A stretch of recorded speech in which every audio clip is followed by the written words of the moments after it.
Welcome to the deep dive. Today we're jumping into a really exciting, but yeah, sometimes pretty overwhelming place, Universal Studios Japan. That's right. And our mission today is basically this. How do you absolutely conquer USJ, especially the super popular bits like Super Nintendo World and Harry Potter, Yeah, but without shelling out for an express pass? exactly. We've really dug into this, figuring out the best ways for you to save quite a bit of money, actually, and still have an amazing time, even when it's, packed. Hmm. So we're bringing you stuff that really works, strategies we've seen succeed, some surprising tips, and just practical advice to make your day awesome. And just a heads up before we dive in, for the full guide with all the links to book tickets, attractions, everything we talk about, just check the link in the description. Seriously useful. Definitely grab that. Okay, so let's tackle the big one right away. This question comes up constantly about Universal Studios Japan.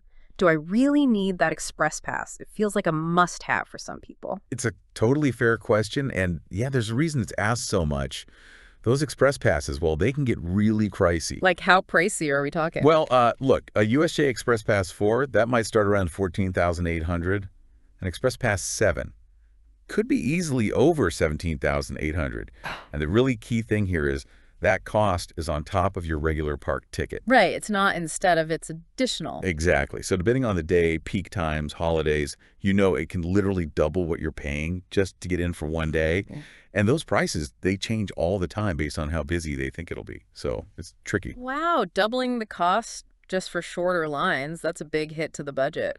But I guess some people worry they'll just spend the whole day in queues otherwise. They feel like it's the only way. Yeah, that's the common worry. This idea that you're doomed to endless lines without one, or that you can't have fun. But honestly, that's mostly a myth. Yeah, absolutely. If you plan it right, if you have a good strategy, your standard one-day studio pass is honestly often more than enough. You can totally hit the big rides, see the cool stuff, and have a fantastic day without that extra cost. It comes down to how you plan your day. Okay, so if we're skipping the express pass, what's step one? The absolute first thing you need to sort out even before you leave home. Right. Non-negotiable first step. Yeah. Buy your park tickets in advance, like well in advance. Why is that so critical? Because it lets you completely skip the ticket purchase lines at the park entrance on the day. And trust me, those lines can be long. We're talking maybe an hour, sometimes more, just standing there before you even get scanned in. That's ride time you're losing. Right, makes sense. And for listeners booking from overseas, where's the easiest place to get these tickets in English? Good question. For easy English booking, using official partners like Klook or Head Out is probably your best bet. They make it super simple. You get the e-tickets on your phone, ready to go. Perfect. So, tickets are bought. What's the next essential tool you need before you even get near the park gates? Okay, next up, the official Universal Studios Japan mobile app. You absolutely have to download this before your visit. It's crucial for a few things. Like what? Well, first, you can scan your park tickets right into it, which makes getting in really smooth. Second, and this is vital inside the park, it shows you real-time wait times for all the rides. Huge help. Ah, okay. And maybe most importantly, it's how you try to grab those free area-timed entry tickets for places like Super Nintendo World if you happen to need one later on. Basically, it's your command center for the day. Got it. Download the app. Okay, now, you mentioned a strategy. You hinted at something big.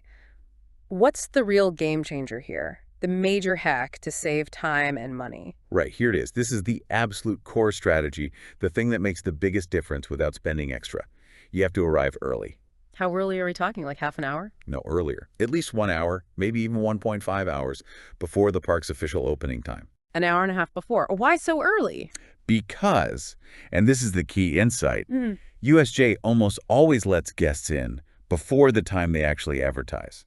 So if the website says 9 a.m. opening, they might quietly open the gates at 8 a.m. or maybe even 7:15 a.m. if it's a super busy day. Whoa, really? They just open early? Yeah. I've done it, arrived maybe 2 hours early, got let in a full hour and 15 minutes before the official start. That saved me. Honestly, probably hours of waiting for the biggest rides later on. It's huge. That is a massive head start. Okay, so you get in super early. What's the plan? Where do you go immediately? You rope drop Super Nintendo World. That means you make a beeline straight there the second they let you through the gates. Okay, straight to Mario. Yep, and here's the amazing part. If you get into the park before that official opening time, you usually don't even need an area-timed entry ticket for Super Nintendo World for that first entry. You can just walk right in. No way. So you skip that whole time ticket hassle first thing.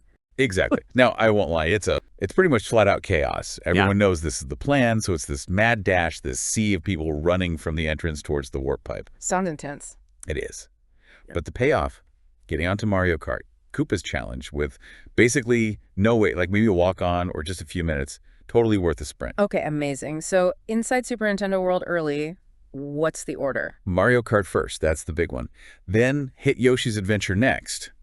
And keep an eye out for the new Donkey Kong Country area. That'll likely jump up the priority list too. Right, and after Nintendo, where next to keep that momentum? Immediately after you're done in Nintendo World, head straight over to the Wizarding World of Harry Potter. Okay, Potter time. Which ride there is the priority? Harry Potter and the Forbidden Journey. Definitely. The queues for that one get incredibly long later in the day. Right. But what's cool about Forbidden Journey is the queue itself is amazing. You're walking through Hogwarts Castle, past the talking portraits, Dumbledore's office. It's almost part of the experience. Oh, nice. And does Harry Potter World need a time ticket, usually? Generally, no. Unlike Nintendo World, you can usually just walk into the Wizarding World whenever. Though it obviously gets crowded, too. Okay, so you've blitzed through the big E ticket rides early on. Is that when you can finally, like, breathe and look around? Yes, exactly. Once you've nailed those priorities, you can slow down a bit and just soak it all in.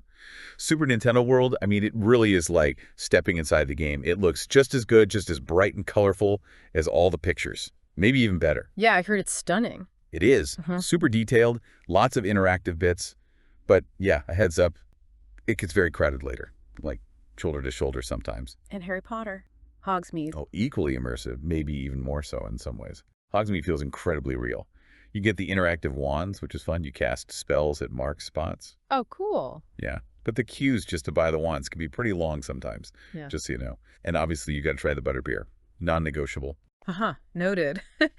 Okay, so we covered the early bird strategy. But what if you arrive a bit later, or say you want to go back into Super Nintendo World later in the day? How does that app help inside the park? Right. The app is still your best friend all day long. Keep checking those real-time wait times.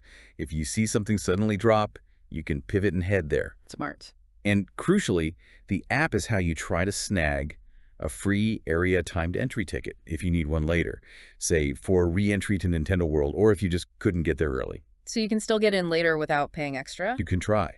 But, and this is a big but, these free time tickets are really limited.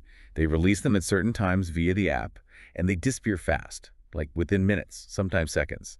So you need to be ready and quick on the draw. Okay, so it's possible but not guaranteed later on. Is there any other way to lock in that Nintendo World entry if you know you can't arrive super early, but you don't want the full express pass? Yes, there is sort of a middle option. If guaranteed entry is really important to you, you can actually pre-book a package that includes your one-day studio pass plus a specific area-timed entry ticket just for Super Nintendo World. Ah, okay. Platforms like Klook offer this. It costs extra, maybe around $18 USD on top of your park ticket, something like that. It doesn't let you skip the ride lines inside Nintendo World, mind you, but it does guarantee you'll get into the area at your chosen time slot. Peace of mind, basically. Right. That's a decent option for some people. Now, speaking of skipping lines, I heard a rumor, like a clever trick for bypassing queues on some big rides, even without an express pass, especially if you're okay splitting up for a few minutes. Ah, yes. You're talking about the single rider lines? Yeah. And honestly, they are brilliant at USJ. How do they work? So quite a few of the most popular rides have a separate dedicated line just for people riding alone. Because ride vehicles often have an odd number of seats or groups don't perfectly fill them, they use single riders to fill those empty single seats. And are the waits much shorter? Oh yeah, often they're practically walk-ons or maybe just a 5-10 minute wait, even when the main standby line is posting like 90 minutes plus. Seriously? For which rides? Lots of the big ones. Hollywood Dream the Ride, The Flying Dinosaur, Harry Potter, and The Forbidden Journey often has one. Jurassic Park the Ride too, I think. The only catch is you will be split up from your group for the ride itself. But if you don't mind that, it's an incredible time saver. That sounds amazing. Definitely something to keep in mind. Okay, quick reminder for everyone listening, for all these details, the links to book tickets, that timed entry option, the full USJ guide, just head to the Real Japan website. The link is right there in the description. Don't miss that. So, beyond rides and queues, what about the practical stuff, like day of things to remember for a smooth experience? Okay, practicalities. Let's talk food and drink. USJ is pretty strict. You generally can't bring your own food or drinks in, apart from maybe a water bottle or essential baby food. Right. And the food inside. It's expensive, like really expensive. You might pay $2,500 for something from a food cart, or maybe $1,200 for just a basic sandwich in a cafeteria. It adds up fast. Ouch. So what's the workaround? Best advice. Eat a really big breakfast before you go in, or plan to eat dinner after you leave. There are plenty of normal restaurants and convenience stores right outside the main gate in City Walk. Just remember, your park ticket is single entry. Once you leave, you can't come back in that day. Good point. No popping out for a cheap lunch then. Okay, what else? Shoes. Seriously, wear your most comfortable shoes. Oh yeah, I learned that the hard way once. Everyone does. You will walk so much, like easily over 20,000 steps in a full day. Your feet will be absolutely killing you if you're in the wrong footwear. Prioritize comfort. Solid advice. What about buying souvenirs? When's the best time for that? Definitely leave the shopping until the end of your day. The main shops near the entrance usually stay open a bit later than the rides and attractions close. Ah, smart. Yeah, so you can maximize your ride time during the day, then hit the shops on your way out. Oh, and another tip for international visitors. Some of the bigger stores offer tax-free shopping if you spend over a certain amount, so bring your passport if you plan on buying a lot. Good tip. And finally, timing your visit overall. When is the absolute best time to go to make all these strategies work even better? Okay, well, obviously avoid weekends and Japanese national holidays if you possibly can. Weekdays are always better. Any particular weekdays? Wednesdays and Thursdays tend to be slightly quieter than Mondays or Fridays. Sometimes local schools have trips on, say, Tuesdays, so midweek could be a sweet spot. And season-wise, aim for the shoulder seasons like late autumn, maybe October, November, or early spring like April, May. But try to avoid Golden Week at the end of April, start of May. Basically, when Japanese schools are in session and it's not a major holiday period. Makes sense. Now, let's say someone listens to all this. Great strategies, but they still feel like one day sounds, I don't know, a bit intense, like a mad dash. Is there another way to approach it for a more relaxed vibe? Absolutely. And this is something people often overlook. The 2-day studio pass. Okay, tell me about that. Is it worth it? It can be amazing value, actually. Here's the kicker. Sometimes a 2-day pass is actually cheaper than buying a 1-day pass plus an express pass 4 or 7. Get out, really? Yeah, like rough numbers, a 2-day pass might be around 86 DSD, whereas a 1-day pass plus a mid-tier express pass could easily push 126 USD or more. So you get double a park time for potentially less money than the fast track option for 1 day. Wow, that's a really compelling point financially. What about the experience itself over 2 days? It just changes the whole feel. It allows for a much more relaxed pace. You can hit the big rides using the early entry strategy on day 1 maybe, then use day 2 to revisit favorites, properly explore all the themed areas, actually sit down for a decent meal, catch the parade or the shows you'd normally skip. You see the smaller details. Exactly. Discover those little hidden gem attractions or street performances. You're not constantly watching the clock or stressing about queues. You can combine early arrival on both days for maximum efficiency, or just take it easier on day 2. It really combats that feeling of overwhelm. So it basically busts that myth we talked about that you're bound to have crazy long waits at USJ. Totally. Whether it's arriving super early, using the app smartly, hitting those single rider lines, or opting for the 2-day pass, you have options. Long waits aren't inevitable. Yes, the park gets busy, especially mid-morning and late afternoon. Those are your peak times. But with planning, you can absolutely navigate around that, have a fantastic time, and importantly, do it without feeling like you had to buy the expensive express pass. That's brilliant. Okay, so wrapping up our deep dive on tackling Universal Studios Japan without an express pass, the main takeaways seem to be: get there ridiculously early for that rope drop advantage in Nintendo and Potter Worlds. Use that USJ app constantly for wait times and those free timed entries if needed. Don't forget about single rider lines, your secret weapon.